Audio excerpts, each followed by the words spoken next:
ವ್ಯಕ್ತಿತ್ವ ಬಾಹುಬಲಿ ಸ್ವಾಮಿಯದು. ಅವನ ದೇಹವೇ 12 ಪುರುಷ ಪ್ರಮಾಣ, ಇನ್ನವನ ವ್ಯಕ್ತಿತ್ವವೋ ಮೇರು ಪರ್ವತಕ್ಕಿಂತ ಎತ್ತರ, ಅಥವಾ ಅದಕ್ಕೆ ಪ್ರಮಾಣ ಉಂಟೆ? ಹೇ ರಾಯ, ಪೌದನಾಪುರದಲ್ಲಿ ಭರತನು ಸ್ಥಾಪಿಸಿದ ಬಾಹುಬಲಿಯ ಪಚ್ಚೆಯ ಪ್ರತಿಮೆ ಇದೆಯಂತಲ್ಲ, ಹೌದೇ? ಹಾಗೆಂದು ನಾನು ಕೇಳಿಬಲ್ಲೆ ತಾಯಿ. ಅದು ತುಂಬಾ ದೂರಿನ ಊರೇನು? ಹಾಗೆಂದು ಹೇಳುತ್ತಾರೆ. ಏನೋಪ್ಪ, ಆ ಮಹಾತ್ಮ ಬಾಹುಬಲಿ ಸ್ವಾಮಿಯ ಪ್ರತಿಮೆಯನ್ನ ಒಂದು ಬಾರಿ ಕಣ್ತುಂಬ ನೋಡುವ ಆಸೆ ಆಯ್ತು. ನಿನ್ನ ಹಾಗೆ ನನಗೂ ಆಸೆಯಾಗಿದೆ ತಾಯಿ. ಇದೇನು ಅರ್ಹಂತನ ಮಹಿಮೆಯೋ? ನಮ್ಮಿಬ್ಬರಿಗೂ ಉತ್ಕಟವಾದ ಒಂದೇ ಆಸೆ ಏಕಕಾಲಕ್ಕೆ ಉದಯಿಸಿದೆಂದರೆ ಇದರಲ್ಲೇನೋ ವಿಶೇಷ ಅಡಗಿರಲೇಬೇಕು. ನೀವು ಒಪ್ಪುವುದಾದರೆ ಪೌದನಾಪುರಕ್ಕೆ ಹೋಗಿ ಬಾಹುಬಲಿಯ ಪ್ರತಿಮೆಯನ್ನ ನೋಡಿಕೊಂಡೇ ಬರಬಹುದು. ಹಾಗಿದ್ದರೆ ಯಾವಾಗ ಹೊರಡೋಣ? ನಾಳೆ ಪೌದನಾಪುರದ ಬಗ್ಗೆ ಮಾಹಿತಿ ಕೇಳಿ ತಿಳಿದುಕೊಳ್ಳುತ್ತೇನೆ. ಅದು ಸಿಕ್ಕ ತಕ್ಷಣವೇ ಹೊರಡೋಣ ತಾಯಿ. ಆಗಲಿ. ರಾತ್ರಿ ಬಹಳವಾಯ್ತು, ಈಗ ಮಲಗು. ಹಾ, ನಾಟ್ಯ ರೂಪಕ ಚೆನ್ನಾಗಿತ್ತಲ್ಲಪ್ಪ? ಹೌದು ಅಮ್ಮ, ನನಗೂ ಇಷ್ಟವಾಯ್ತು. ಹಾಡುಗಾರಿಕೆ ಇನ್ನು ಕಿವಿಯಲ್ಲಿ ಗುನುಗುಣಿಸುತ್ತಿದೆ. ಹೌದು, ಸರಿ, ಈಗ ನಡೆ.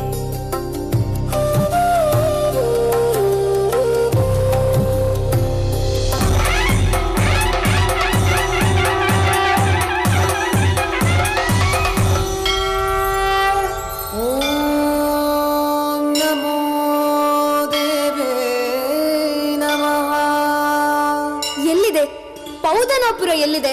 ಆ ಬಾಹುಬಲಿಯ ಪ್ರತಿಮೆ ಎಲ್ಲಿದೆ? ಕಾಳಲಾದೇವಿ, ಇದು ಕಲಿಯುಗ. ಈ ಯುಗದಲ್ಲಿ ಬಾಹುಬಲಿಯ ದರ್ಶನ ಸಾಧ್ಯವೇ? ಉತ್ಸರ್ಪಿಣಿಯ ಕಾಲದಲ್ಲಿ ಬಾಹುಬಲಿಯ ಎತ್ತರ 12 ಪುರುಷ ಪ್ರಮಾಣ. ಅವನು ಮನ್ಮಥನ ಅವತಾರ. ಪ್ರತಿಮಾ ಯೋಗದಲ್ಲಿ ತಪಸ್ಸಿಗೆ ನಿಂತವನು. ಅಂದರೆ ಈಗ ಪ್ರತಿಮೆಯೇ ಬಾಹುಬಲಿ. ಆದರೆ ನೀನು ಹೋಗ ಬಯಸುವ ದೇಶದಲ್ಲಿ ಭೀಕರವಾದ ಕುಕ್ಕುಟ ಸರ್ಪಗಳಿರುವುದರಿಂದ ಬಾಹುಬಲಿಯ ಪ್ರತಿಮೆ ಕೂಡ ಅಗೋಚರವಾಗಿದೆ. ಅಲ್ಲಿಗೆ ಹೋಗುವುದೆಂದರೆ ವ್ಯರ್ಥವಾದ ಮಾರ್ಗಾಯಾಸ ಮಾತ್ರ. ಅಂದರೆ ಬಾಹುಬಲಿಯನ್ನು ನಾವು ಕಾಣಲಾರೆವೆ? ಸಾಧ್ಯವಿಲ್ಲ. ಈ ಯುಗದಲ್ಲಿ ಅಲ್ಲಿಯವರೆಗೆ ಹೋಗಿ ಆ ಪ್ರತಿಮೆಯನ್ನು ನೋಡುವುದು ಅಸಾಧ್ಯ. ಬಾಹುಬಲಿಯ ಕಾಲಿನ ನಖ ದರ್ಪಣದ ಕಾಂತಿಯನ್ನ, ಅಲ್ಲಿಯ ದೇವದುಂದುಭಿಯ ಧ್ವನಿಯನ್ನ ಮನಸ್ಸಿನಿಂದಲೇ ಕಂಡು ಕೇಳಬೇಕು, ಮತ್ತೆ ಅನುಭವಿಸಬೇಕು. ಆದರೆ ಅವನ ಮಹಾಮಹಿಮೆಯನ್ನು ಕೇಳುತ್ತಾ ಅವನ ಪ್ರತಿಮೆಯನ್ನು ಕಾಣುವ ಆಸೆ ಹೆಚ್ಚಾಗುತ್ತಿದೆಯಲ್ಲ. ಬಾಹುಬಲಿಯ ಪ್ರತಿಮೆ ಅಪ್ರತಿಮವಾದದ್ದು. ಅದು ನೋಡಲಾಗದ ಪ್ರತಿಮೆ. ಬಾಹುಬಲಿಯ ವಿಶಾಲ ತನು 2 ಕಣ್ಣಿನ ಹಿಡಿತಕ್ಕೆ ಸಿಗುವಂಥದ್ದಲ್ಲ. ಆದರೆ ಅವನ ವಿಶಾಲ ತನುವನ್ನು ಕಾಣದ ಕಣ್ಣಿನಿಂದ ಏನು ಪ್ರಯೋಜನ? ಹೌದು, ದೇಹದ ನಶ್ವರತೆಯನ್ನು ಬಲ್ಲ ಬಾಹುಬಲಿ ಅದನ್ನು ಮರೆತೇ ತಪಸ್ಸಿಗೆ ನಿಂತ. ಅವನ ದೇಹ ಕಲ್ಲಿನ ಪ್ರತಿಮೆಯಂತೆ ಅಲುಗಾಡದೆ ಸ್ಥಿರವಾಯಿತು. ಅಂತೆಯೇ ಅವನ ದೇಹ ನಶ್ವರವಲ್ಲ. ಅವನದು ಸಾವಿಲ್ಲದ, ಕೇಡಿಲ್ಲದ ರೂಪ. ಆದರೆ ಇದೇ ದೇಹದಲ್ಲಿರುವ ವಿದೇಹದ ಭಾವ ಬಹಳ ಬೆಲೆಯುಳ್ಳದ್ದು, ಅರ್ಥಪೂರ್ಣವಾದದ್ದು. ದೇಹದಲ್ಲಿಯ ವಿದೇಹ ಭಾವ ಅಂದರೆ ನಾನು ಹುಡುಕುತ್ತಿರುವ ಮಹಿಮಾನ್ವಿತವಾದ ಭಾವ. ಅದನ್ನು ಕಾಣಬೇಕು. ಅದಕ್ಕೆ ನಾವು ಪೌದನಾಪುರಕ್ಕೆ ಹೊರಟಿದ್ದು. ಅದು ನಿಮ್ಮಿಂದ ಸಾಧ್ಯವಿಲ್ಲ. ಪೌದನಪುರದ ಭಾವವನ್ನ ಇಲ್ಲಿಯೇ, ಈ ಗಿರಿಯಲ್ಲಿಯೇ ಕಂಡುಕೊಳ್ಳಬೇಕು. ಇಲ್ಲಿಯೇ ಅಂದರೆ ಈ ಬೆಟ್ಟಗಳಲ್ಲಿಯೇ? ಇಲ್ಲಿರುವುದೆಲ್ಲವೂ ಬಂಡೆಗಲ್ಲುಗಳು ಮಾತ್ರ. ಹೌದು, ಈ ಬಂಡೆಗಲ್ಲುಗಳಲ್ಲಿಯೇ ಬಾಹುಬಲಿ ಪ್ರಕಟವಾಗಬೇಕು. ಅಂಥ ಧರ್ಮವನ್ನು ನೀನು ಸೃಷ್ಟಿಸಬೇಕು. ಚಾವುಂಡರಾಯ, ಚಿಕ್ಕ ಬೆಟ್ಟದ ಮೇಲೆ ನಿಂತು ದೊಡ್ಡ ಬೆಟ್ಟಕ್ಕೆ ಬಾಣ ಬಿಡು. ನಾಳಿನ ಬ್ರಾಹ್ಮಿ ಮುಹೂರ್ತದಲ್ಲಿ ಉದಯಿಸುವ ಸೂರ್ಯನೊಡನೆ ಬಾಹುಬಲಿಯೂ ಉದಯಿಸುತ್ತಾನೆ. ಬಾಹುಬಲಿಯೂ ಉದಯಿಸುತ್ತಾನೆ. ಓಂ ನಮೋ ಸಿದ್ಧೇಭ್ಯಃ. ಜಯವೋ ಜಯ, ಬಾಹುಬಲಿ ಮಹಾರಾಯ ಜಯ.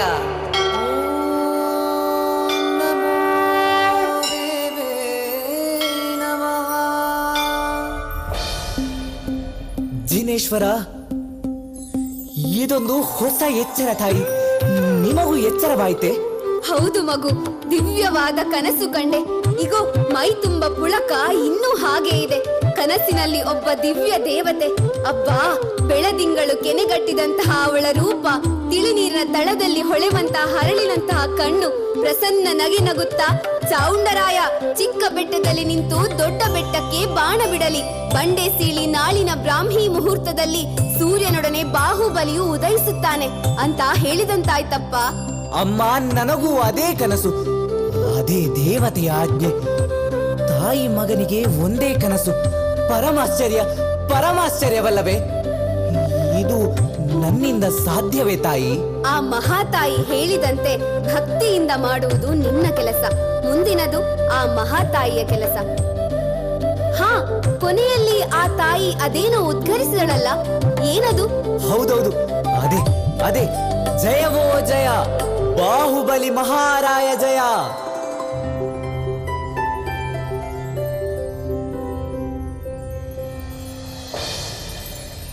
ಚಾವುಂಡರಾಯರಿಗೆ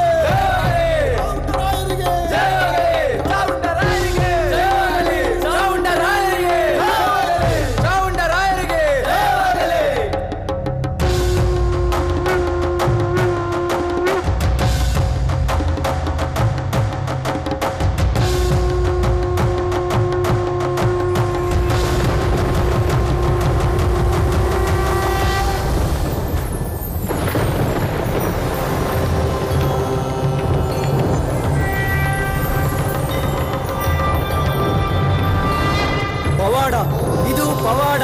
ತಾವಿಂದು ಪವಾಡ ಪುರುಷರಾದಿರಿ ಸ್ವಾಮಿ, ಪವಾಡ ಪುರುಷರಾದಿರಿ.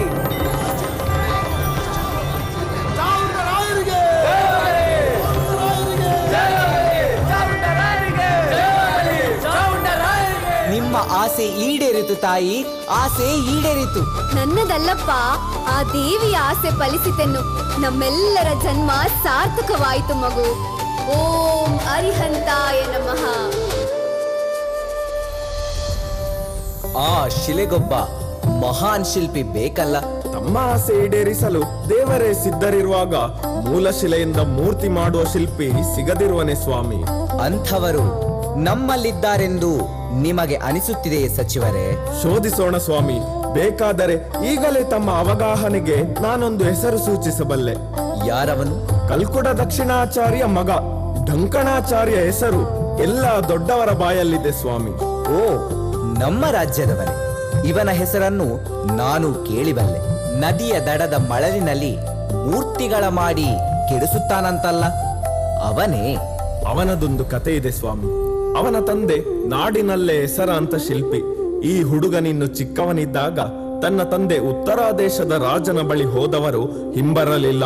ಹುಡುಕುತ್ತಾ ಕಾಳಿನಗರಕ್ಕೆ ಹೋದಾಗ ಸಮಯಗಳ ಬಳಿಕ ಭೇಟಿಯಾದ ತಂದೆ ಮಗ ತಾನು ಮಾಡಿದ ದುರ್ಗಾದೇವಿಯ ಭವ್ಯ ಮೂರ್ತಿಯನ್ನ ಮಗನಿಗೆ ತೋರಿಸಿದ.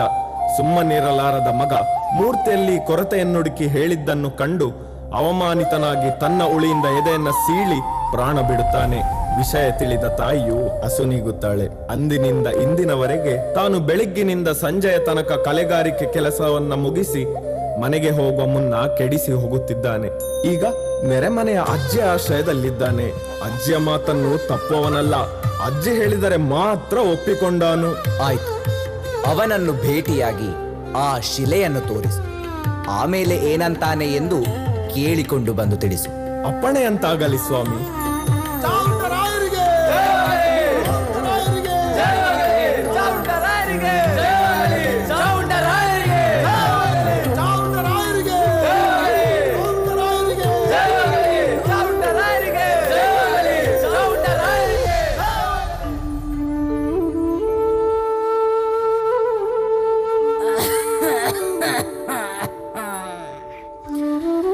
ಯಾರಪ್ಪ ಅದು? ತಾಯಿ, ಸಚಿವರು ಶಿಲ್ಪಿಯ ಭೇಟಿಗಾಗಿ ಬಂದಿದ್ದಾರೆ. ಕ್ಷಮಿಸು ಅಜ್ಜಿ, ದಂಡನಾಯಕರ ಒತ್ತಾಯದ ಮೇರೆಗೆ ಬರಬೇಕಾಯಿತು. ರುವಾರಿಗಳೇ, ನೀವು ಬಾಹುಬಲಿಯ ಮೂರ್ತಿ ಮಾಡಲು ಒಪ್ಪಿಕೊಂಡಿರೋ ಹೇಗೆ ಅಂತ ಖಚಿತವಾಗಿ ತಿಳಿದುವ ಅಂತ ದಂಡನಾಯಕರು ಮುದ್ದಾಂ ನನ್ನನ್ನ ಕಳಿಸಿದ್ದಾರೆ. ಈಗೇನಂತೀರಿ? ನಿನ್ನೆ ಶಿಲೆಯನ್ನ ನೋಡಿದ್ದೀರಿ, ಮೂರ್ತಿಯ ಮಾಡಲು ತೀರ್ಮಾನಿಸಿದ್ದೀರೋ ಹೇಗೆ? ಇವನಿನ್ನೂ ನಿಮಗೆ ಹೇಳಲೇ ಇಲ್ವೇ?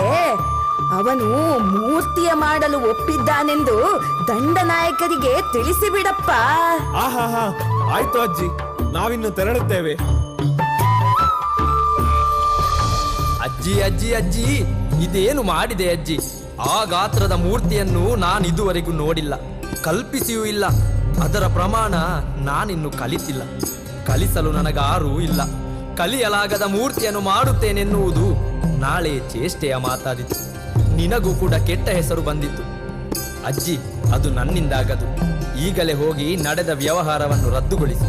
ಅಲ್ಲವಪ್ಪ, ಚೋಟುದ್ದದ ಆನೆಯನ್ನೂ ಮಾಡ್ತೀಯ, ಆನೆಗಾತ್ರದ ಆನೆಯನ್ನೂ ಮಾಡ್ತೀಯ. ಮನುಷ್ಯನನ್ನೇಕೆ ಮಾಡಲಿಕ್ಕಾಗೋದಿಲ್ಲ? ಅದೇ ಬೇರೆ ಇದೇ ಬೇರೆ.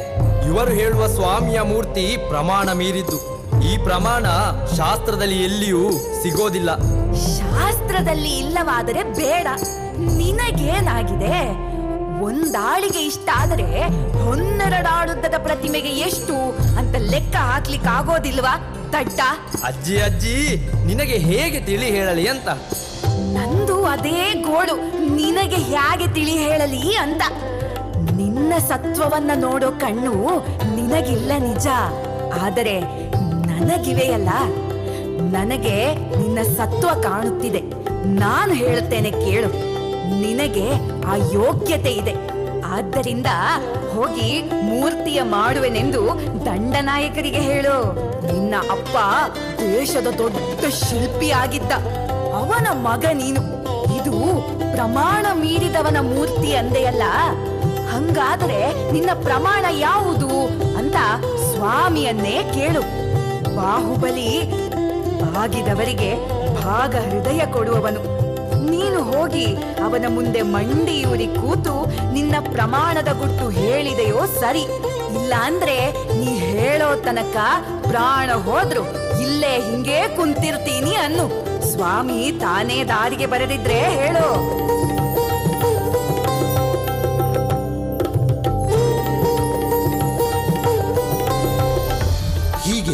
ಅಜ್ಜಿಯ ಮಾತನ್ನು ಕೇಳಿದ ಶಿಲ್ಪಿಯು 3 ದಿನಗಳಾದರೂ ಮನೆಯ ಕಡೆ ಪತ್ತೇ ಇಲ್ಲ.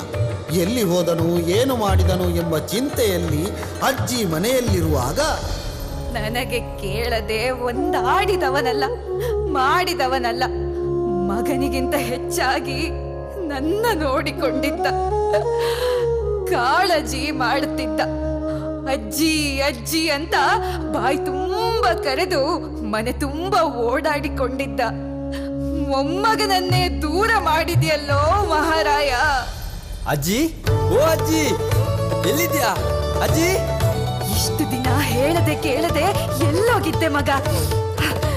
ಏನೋ ವಯಸ್ಸಿನಲ್ಲಿ ದೊಡ್ಡೋಳು ಅಂತ ತುಟಿ ಮೀರಿ ಒಂದಾಡಿರಬಹುದು, ಅಷ್ಟಕ್ಕೆ ನೀನು ಕೋಪ ಮಾಡ್ಕೊಂಡೆ. ಸುಮ್ನಿರು.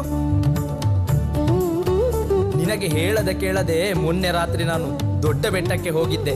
ಮೊದಲು ಹಾಲು ಕುಡಿದು ಒಡಲು ತಂಪೇರಿಸ್ಕೋ, ಆಮೇಲೆ ಮಾತಾಡಿಯಂತೆ. ಹಾಲು ಆಮೇಲೆ, ಈಗ ನನ್ನ ಮಾತು ಕೇಳು. ಆಯ್ತಾಯ್ತು, ಹೇಳಪ್ಪ. ಮೊನ್ನೆ ರಾತ್ರಿ ನಾನು ದೊಡ್ಡ ಬೆಟ್ಟಕ್ಕೆ ಹೋಗಿದ್ದೆ. ಮೂಲ ಶಿಲೆಯ ಮುಂದೆ ನೀನು ಹೇಳಿದ ಹಾಗೆ ಮಂಡಿಯೂರಿ ಕೂತೆ. ಬಾಯಲ್ಲಿ ಸ್ವಾಮಿಯ ಧ್ಯಾನ ಮಾಡಿದೆ. ಭಯ, ಚಳಿ, ಗಾಳಿ, ಹಸಿವು ಎಲ್ಲ ಒಂದಾದವು. ಮನಸ್ಸನ್ನು ಗಟ್ಟಿ ಮಾಡಿಕೊಂಡು ಸ್ವಾಮಿಯನ್ನು ಧ್ಯಾನಿಸಿದೆ. ಬೆಳ್ಳಿ ಬೆಳಕಿನ ಮುನ್ನ ಕಣ್ಣಲ್ಲಿ ಸ್ವಪ್ನವಾಯ್ತಜ್ಜಿ. ಇದ್ದಕ್ಕಿದ್ದಂತೆ ಬೆಟ್ಟವೇ ಬುಡಮೇಲಾಗಿ ಬಿದ್ದಂಗಾಯ್ತು. ಹೆದರಿ ಕಣ್ಣು ತೆರೆದು ನೋಡಿದರೆ ಎದುರಿನ ಆಕಾಶವೇ ಎದೆ ಸೀಳಿ ಮಿಂಚಿನಂತ ಒಂದು ಬೆಳಕು ಬಲಗಾಲು ಮುಂದಿಟ್ಟು ನಮ್ಮ ಬೆಟ್ಟದ ಕಡೆಗೆ ನಡೆದು ಬಂತು. ಶಿಲೆಯ ಮುಂದೆ ನಿಂತು, ಮಗು ಏನು ಬೇಕು ಅಂತ ಕೇಳಿತು. ಕಣ್ಣು ಬೇಕು ಅಂದೆ. ಎಂತಹ ಕಣ್ಣು ಬೇಕು? ನಿನ್ನ ಖ್ಯಾತಿಯ ನೋಡುವ ಕಣ್ಣು ಬೇಕು, ಲೋಕಲೌಕಿಕವ ನೋಡುವ ಕಣ್ಣು ಬೇಕು? ನಿನ್ನ ನೋಡುವ ಕಣ್ಣು ಬೇಕು. ಹಾಗೆಯೇ ಆಗಲಿ. ಆಮೇಲೆ ಆ ಬೆಳಕು ಮೂಲ ಶಿಲೆಯಷ್ಟು ಎತ್ತರವಾದ ಮಾನವನ ಆಕೃತಿಯಾಗಿ ಬೆಳೆದು ನೋಡುತ್ತಿರುವಂತೆಯೇ ಶಿಲೆಗೆ ಬೆನ್ನೂರಿ ನಿಂತು ನನ್ನ ಕಡೆಗೆ ಕಿರುನಗೆ ಬೀರಿ ಆಶೀರ್ವದಿಸುತ್ತಾ ಆ ಶಿಲೆಯಲ್ಲಿ ಅಂತರ್ಧಾನವಾಯ್ತಜ್ಜಿ. ಅಜ್ಜಿ, ನನ್ನ ಪ್ರಶ್ನೆಗಳಿಗೆಲ್ಲ ಉತ್ತರ ಸಿಕ್ಕಿತ್ತು.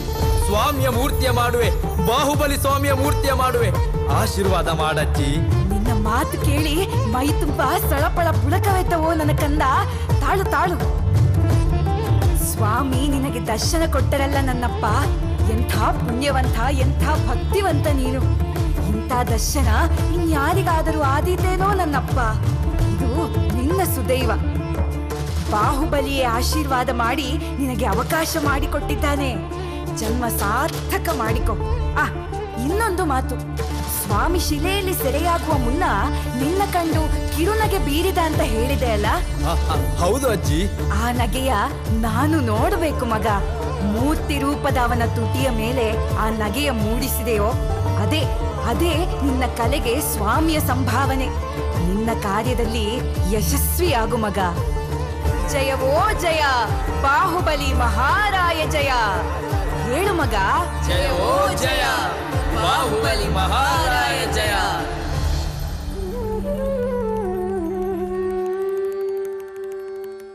ನುಡಿಗೆ ಮೌನದ ಸಿಡಿಲು ಹೊಡೆದಂತಿರುವುದೀಗ. ನುಡಿಗೆ ಮೌನದ ಸಿಡಿಲು ಹೊಡೆದಂತಿರುವುದೀಗ.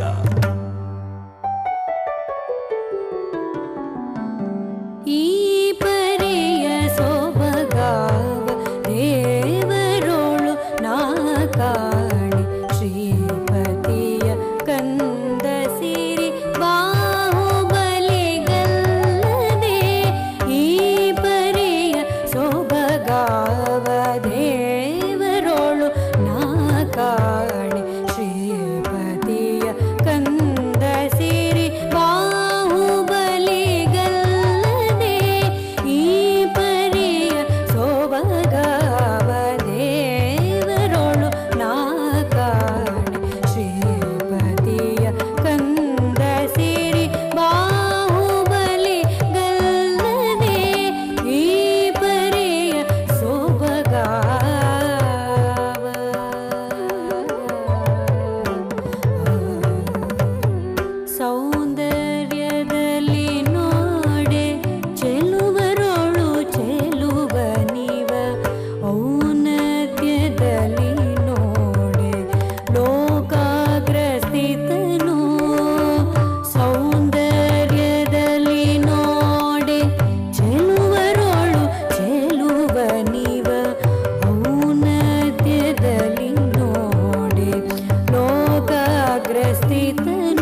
ದರ್ಶನವನ್ನು ಪಡೆದ ಶಿಲ್ಪಿ ಸ್ವಾಮಿಯ ಮೂರ್ತಿಯ ಕೆತ್ತನೆಯ ಕಾರ್ಯವನ್ನು ಎಲ್ಲರೂ ದಿಗ್ಭ್ರಾಂತಗೊಳಗಾಗುವಂತೆ ಮಾಡಿ ಎಲ್ಲರ ಕೀರ್ತಿಗೆ ಪಾತ್ರರಾಗುತ್ತಾನೆ. ತನ್ನ ಕಾರ್ಯದಲ್ಲಿ ತೋರಿದ ಶಿಸ್ತು, ಸಂಯಮ, ನಿಷ್ಠೆ, ಶ್ರದ್ಧೆ, ಭಕ್ತಿಯನ್ನು ಕಂಡು ಚಾವುಂಡರಾಯರು ಪ್ರಧಾನ ಶಿಲ್ಪಿಯನ್ನು ಕರೆದು ಮಹಿಮಾನ್ವಿತರ ಸನ್ಮುಖದಲ್ಲಿ ಸನ್ಮಾನಿಸಲು ರಾಜ್ಯಸಭೆ ಎದುರು ಚಾವುಂಡರಾಯರನ್ನು ಸಂಬೋಧಿಸಿ ಶಿಲ್ಪಿಯು ಇಂತೆಂದನು. ಸ್ವಾಮಿ, ಒಂದು ದಿನ ಕೆಲಸದ ತಲ್ಲೀನತೆಯಲ್ಲಿದ್ದೆ. ದೇವನಿಗೆ ದೃಷ್ಟಿ ನೀಡುವ ಸಮಯದಲ್ಲಿ ಹುಲಿಯ ಪೆಟ್ಟೊಂದು ತಪ್ಪಾಗಿ ಬಿತ್ತು. ಗಾಬರಿಗೊಂಡು ನನ್ನ ಕಣ್ಣಂಚಿನಲ್ಲಿ ನೀರು ತುಂಬಿ ಭಯದಿಂದ ದೂರ ಸರಿದು ನೋಡಲಾರದ ನೋಟದಿಂದ ಮೂರ್ತಿಯನ್ನು ನೋಡಿದೆ. ಆಶ್ಚರ್ಯ, ಪರಮಾಶ್ಚರ್ಯ! ಅಷ್ಟರಲ್ಲಿಯೇ ಸ್ವಾಮಿಗೆ ದೃಷ್ಟಿ ತನ್ನಿಂತಾನಾಗಿಯೇ ಮೂಡಿ ಬಂದಿತ್ತು. ಅಂದೇ ನಾನು ನಿರ್ಧರಿಸಿದೆ, ನನ್ನೆಲ್ಲ ಚಾಣ, ಉಳಿ, ಕೊಡತಿ, ಸುತ್ತಿಗೆಗಳಿಗೊಳಗೊಂಡು ನನಗೂ ಮುನಿ ದೀಕ್ಷೆ ಕೊಡಬೇಕೆಂದು. ಸ್ವಾಮಿಯೇ ಶಿಲೆಯಲ್ಲಿ ಮೂಡಿ ತನ್ನ ಸ್ವರೂಪ ದರ್ಶನ ಮಾಡಿದ್ದರಿಂದ ನಾನು ಮಾಡಿದ್ದು ಅವನ ಮೈ ಮೇಲಿದ್ದ ಅನಗತ್ಯ ಕಲ್ಲನ್ನು ಕೆತ್ತಿ ತೆಗೆದದ್ದು ಮಾತ್ರ. ಅಂದರೆ ತನ್ನಂತಾನೇ ಸಿದ್ಧ ಪ್ರತಿಮೆಯಾಗಿ ನಿಂತಿದ್ದವನ ಕಲ್ಲ ಸೆರೆ ಬಿಡಿಸಿದ್ದಷ್ಟೇ ನನ್ನ ಕೆಲಸ. ಸ್ವಾಮಿಯನ್ನು ನಾನು ಮಾಡಲಿಲ್ಲ. ನನ್ನ ನೆಪದಿಂದ ಸ್ವಾಮಿ ತನ್ನಂತಾನೇ ಸೃಷ್ಟಿಸಿಕೊಂಡ ಸ್ವಯಂಭೂ ಮೂರ್ತಿ. ಆದ್ದರಿಂದ ಸಂಭಾವನೆ ಅನ್ನುವುದು ಅವನಿಗೆ ಸೇರಬೇಕಾದದ್ದು. ನನಗೆ ಸಿಕ್ಕುವ ಸಂಭಾವನೆ ಅವನ ತುಟಿಯಲ್ಲಿ ನಗೆ ಮೂಡಿಸಿದಾಗ ಅವನಿಂದಲೇ ಸಿಕ್ಕಿತು. ಹೀಗೆಂದು ಮಹಾಶಿಲ್ಪಿ ನುಡಿದು ತೆರಳಿದನು. ಅಗೋ, ಅತ್ತ ನೋಡಿ, ಅಗ್ರೋದಕ ಸಹಿತ ಚಾವುಂಡರಾಯರು ತಮ್ಮ ಪರಿವಾರದೊಂದಿಗೆ ಇತ್ತ ಕಡೆಗೆ ಆಗಮಿಸುತ್ತಿದ್ದಾರೆ. ಚಾವುಂಡರಾಯರಿಗೆ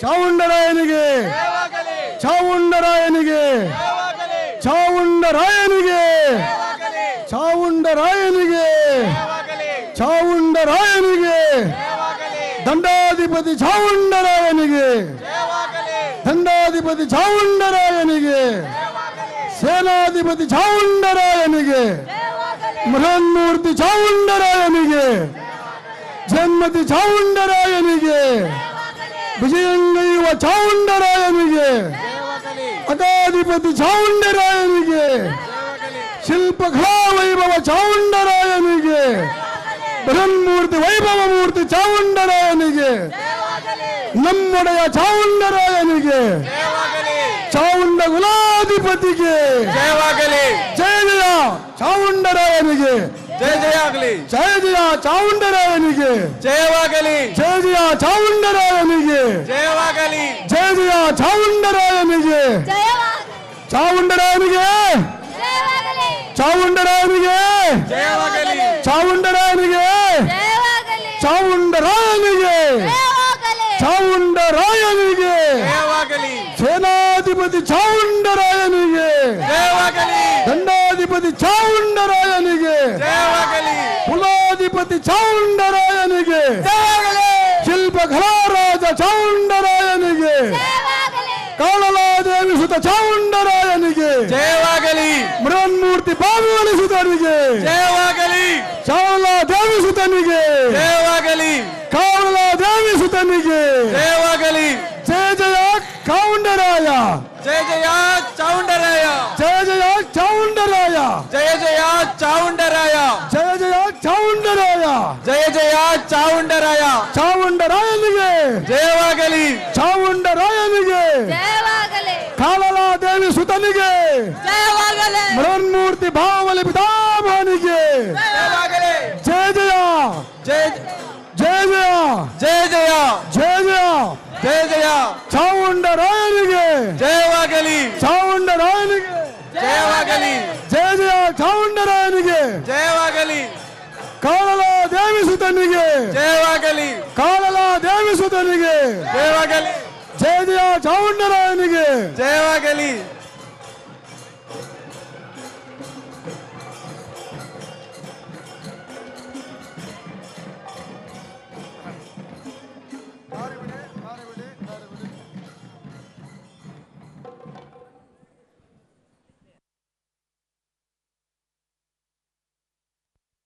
ರಾಜವಲ್ಲ ಭೂವರವರ ಮಂತ್ರಿ ಚಾವುಂಡರಾಯ ಮಂತ್ರಿ ಮಹೋದಯರು ಆಗಮಿಸುತ್ತಿದ್ದಾರೆ.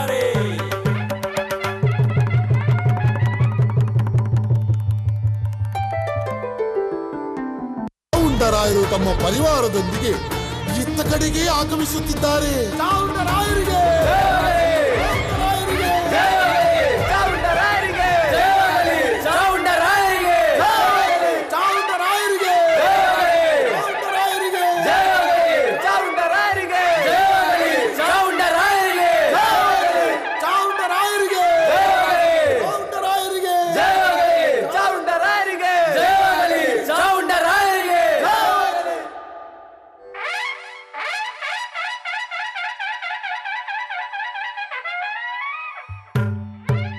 ಸಮರ ದುರಂದರ ರಣರಂಗ ಸಿಂಹ ವೈರಿಕುಲ ಕಾಲದಂತ ಭುಜ ವಿಕ್ರಮ ಸಮರ ಪರಶುರಾಮ ಪ್ರತಿಪಕ್ಷ ರಾಕ್ಷಸ ಸಮ್ಯಕ್ವರ ರತ್ನಾಕರ ಶೌಚಾಭರಣ ಸತ್ಯ ಯುಧಿಷ್ಠಿರ ಸುಭಟ ಚೂಡಾಮಣಿ ಯೋಧಾಗ್ರಣಿ ರಾಜವಲ್ಲ ಭೂವರ ವರ ಮಂತ್ರಿ ಚಾವುಂಡರಾಯ ಮಂತ್ರಿ ಮಹೋದಯರು ಆಗಮಿಸುತ್ತಿದ್ದಾರೆ.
ಚಕ್ರಿಗೆ ಸಮನಪ್ಪ ನಮ್ಮ ರಾಯರೆಂದರು.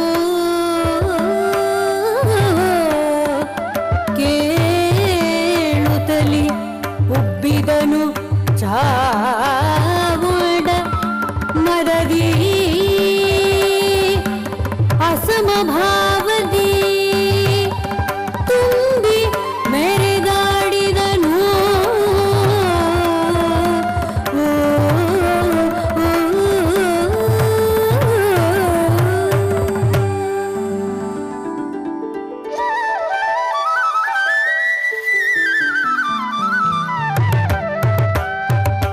ಎತ್ತರದ ನಡೆದೋರೆ ನಿಂದವಗೆ ಆ ಮಹಾಮಸ್ತಕಕ್ಕೆ ಮಜ್ಜನವ ಮಾಡುವರೇ.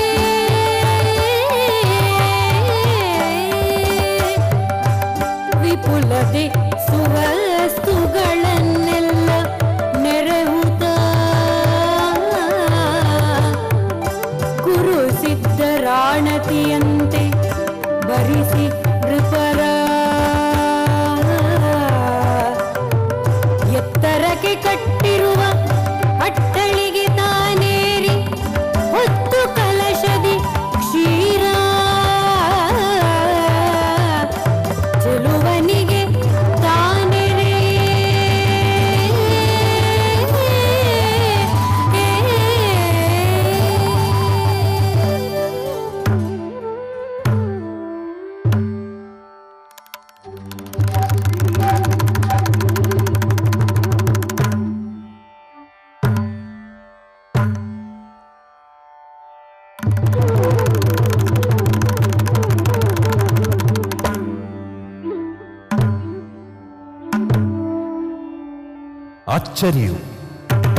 ಅಚ್ಚರಿಯು ಸರ್ವರಿಗೆ.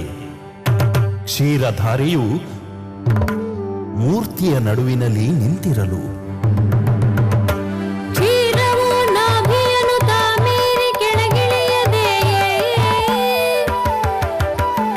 ಮತ್ತೆ ಕೊಡ ತರಿಸಿ ಎರೆದರ ಹಾಲು ವೃಷಭ ಪುತ್ರನ ಪಾದಗಳಿಗೆ ಇಳಿಯದಿರೇ ಅದ ಕಂಡು ಚಿತ್ತದಲ್ಲಿ ತಾನುಂದು ಚಾವುಂಡರಾಯನು ತನಗೇತಕಿ ಗತಿ ಎಂದೆನುತ ನಿಂದನು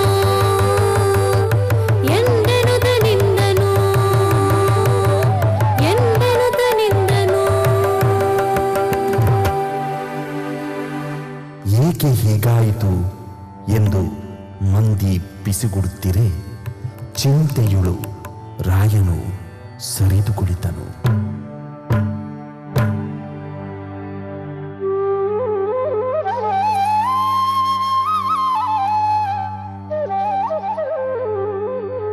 ಶ್ರೀನೇಮೀಶ್ವರ ಶೇಖರೇ ತನಯಯೋರಿಷ್ಠಾರ್ಥ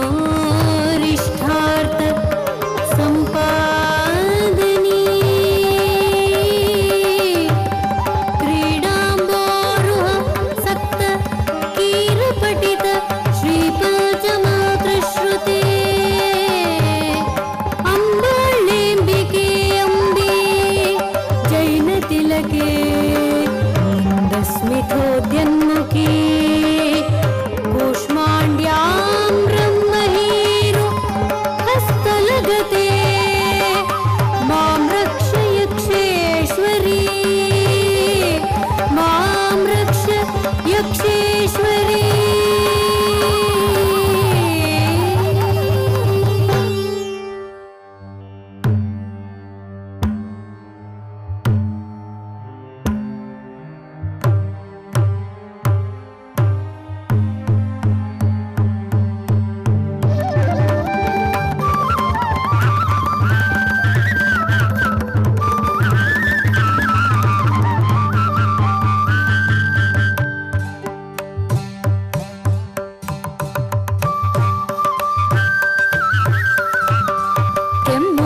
ಬಂದಳು ಗೋನು ಮುದುಕಿ ಬಲು ನಮ್ಮೆಳೆಯುತ ಜನ ಜಂಗುಳಿ ನಡುವೆ ಒಮ್ಮೆ ಬಿಡಿರಿ ನಾಳನ್ನು ನಿಂತೆಯ ಬೊಮ್ಮಟ ಗರ್ಪಿಪೆ ಎನ್ನುತ್ತಲಿ ನಡುಗುವ ತಲೆ ಕೈ ಕಾಲು ಮುದುಕಿತ ಹಿಡಿದಿರ ಗುಳ್ಳ ತಾಯಿಯ ಅಂಡೆ ಕಡುತ ಸಂಕಟ ಕಡು ಬೈಯುತ್ತಲೆಲ್ಲರೂ ಕಡು ನಗುವಂತೆಯ ಆನದಿ ಹಂಡೆ.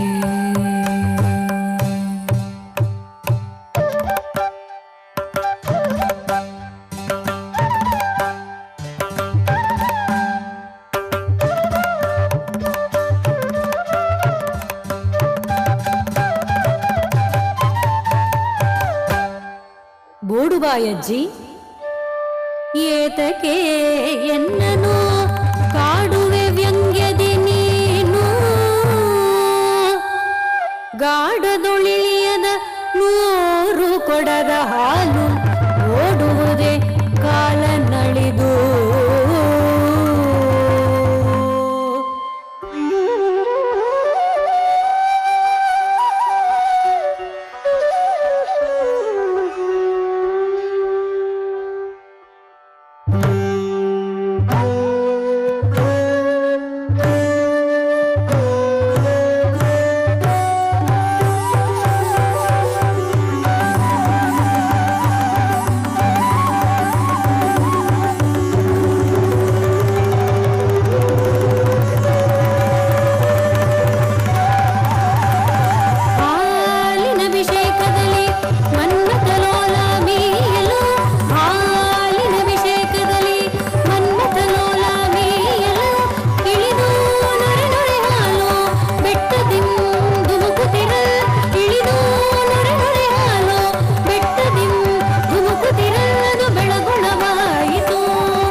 ನುಡಿದ ರಾಯಗೆ ತಾಯಿ ನುಡಿದಳು ಮುದದಿ ಗೋಚರಿಸದೆ ನಳಲಿದ ರಾಯಗೆ ತಾಯಿ ನುಡಿದಳು ಮುದದಿ ಗೋಚರಿಸದೆ ದನಿ ತುರಿ ಮಾತೆ ಸಂತೈಸಿದಳು ದನಿ ತುರಿ ಮಾತೆ ಸಂತೈಸಿದಳು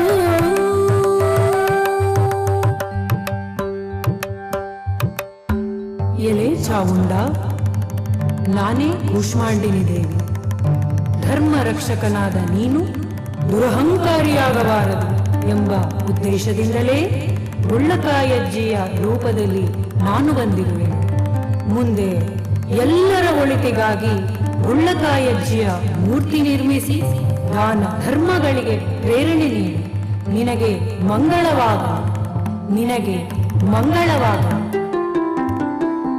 ಮಾತೆಯ ದನಿ ಕೇಳಿ ಮರುಗಿದನು ರಾಯ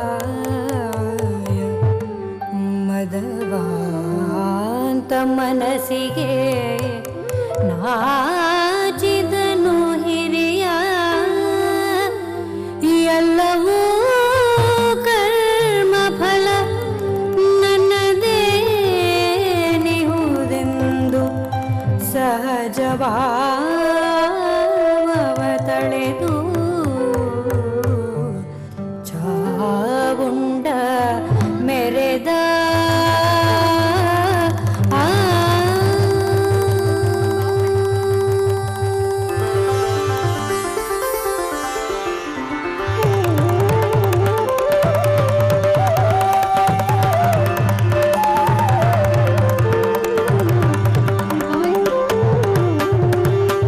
ಮಂಗಳಂ ಜಯ ಮಂಗಳಂ ಮಂಗಳಂ ನಿತ್ಯ ಮಂಗಳಂ ಮಂಗಳಂ ಜಯ ಮಂಗಳಂ ಜಯವಾಗಲಿ ಪುರು ಪರಮೇಶಗೆ ಜಯ ಜಯವಾಗಲಿ ಗೊಮ್ಮಟ ಚಿನಗೆ ಜಯವಾಗಲಿ ಕೂಷ್ಮಾಂಡಿನಿ ಮಾತೆಗೆ ಜಯವಾಗಲಿ ಸರ್ವರಿಗೆ ಮಂಗಳಂ ಜಯ ಮಂಗಳಂ ಮಂಗಳಂ ನಿತ್ಯ ಮಂಗಳಂ ಮಂಗಳಂ ಜಯ ಮಂಗಳಂ ಮಂಗಳಂ ಜಯ ಮಂಗಳಂ ಮಂಗಳಂ ಜಯ ಮಂಗಳಂ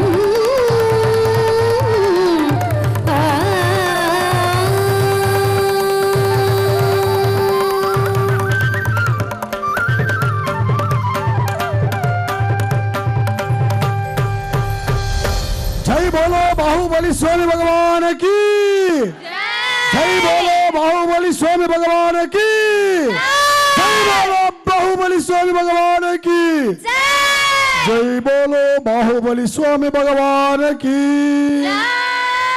अहिंसा परमो धर्म की पंच परमेष्टि भगवान की त्याग धर्म की बाहुबली स्वामी भगवान की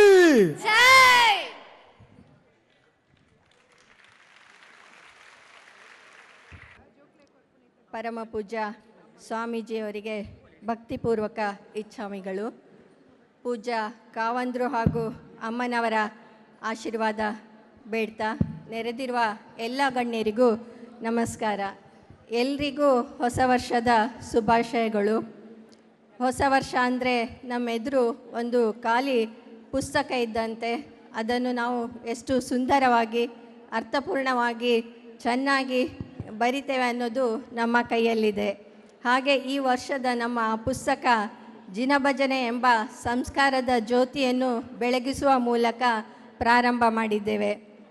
ಜಿನಭಜನೆ ನಮ್ಮ ಧರ್ಮದ ಸಂಸ್ಕಾರ ಸಂಸ್ಕೃತಿ ಉಳಿಸುವುದರಲ್ಲಿ ಮಹತ್ವದ ಪಾತ್ರ ವಹಿಸುವುದಲ್ಲದೆ ಧರ್ಮ ಪ್ರಭಾವನೆ ಕೂಡ ಮಾಡ್ತಾ ಇದೆ. 3 ತಲೆಮಾರಿನ ಜನರ ಮನದಲ್ಲಿ ಜಿನಸ್ತುತಿಯನ್ನು ಸ್ಮರಣೆ ಮಾಡಿಸುವ ಒಂದು ಬಹಳ ದೊಡ್ಡ ಕಾರ್ಯ ಆಗ್ತಾ ಇದೆ. ಈ ಜಿನಭಜನಾ ಯಾತ್ರೆ ಇಲ್ಲಿ ಮಂಗಳೂರಿನಲ್ಲಿ ಆಗ್ತಾ ಇರೋದು ತುಂಬ ಸಂತೋಷ. ಈ ಕಾರ್ಯಕ್ರಮಕ್ಕೆ ಮಾರ್ಗದರ್ಶನ ಹಾಗೂ ಆಶೀರ್ವಾದ ನೀಡ್ತಾ ಇರುವ ಪೂಜ್ಯ ಕಾವಂದ್ರು ಹಾಗೂ ಅಮ್ಮನವರಿಗೆ ಭಕ್ತಿಪೂರ್ವಕ ನಮಸ್ಕಾರಗಳು. ಜಿನಭಜನಾ ಯಾತ್ರೆಯ ಕಲ್ಪನೆಯನ್ನು ಮಾಡಿ ಇಂದು ಈ ಸ್ಪರ್ಧೆಯನ್ನು ಅಂತಾರಾಷ್ಟ್ರೀಯ ಮಟ್ಟಕ್ಕೆ ಬೆಳೆಸಿದ ಹಾಗೂ ಪ್ರತಿ ವರ್ಷ ವಿನೂತನ ಕಾರ್ಯಕ್ರಮ ತುಂಬ ಯಶಸ್ವಿಯಾಗಿ ಮಾಡ್ತಾ ಇರುವ ಅನಿತತ್ತಿಗೆ ಹಾಗೂ ಸುರೇಂದ್ರ ಭಾವ, ಶ್ರದ್ಧಾ ಹಾಗೂ ಕೋರ್ ಕಮಿಟಿಯ ಸದಸ್ಯರು, ಮಂಗಳೂರಿನ ಜೈನ್ ಮಿಲನ್ನ ಸದಸ್ಯರು ಹಾಗೂ ಜೈನ ಬಾಂಧವರಿಗೆಲ್ಲರಿಗೂ ನನ್ನ ಧನ್ಯವಾದಗಳು.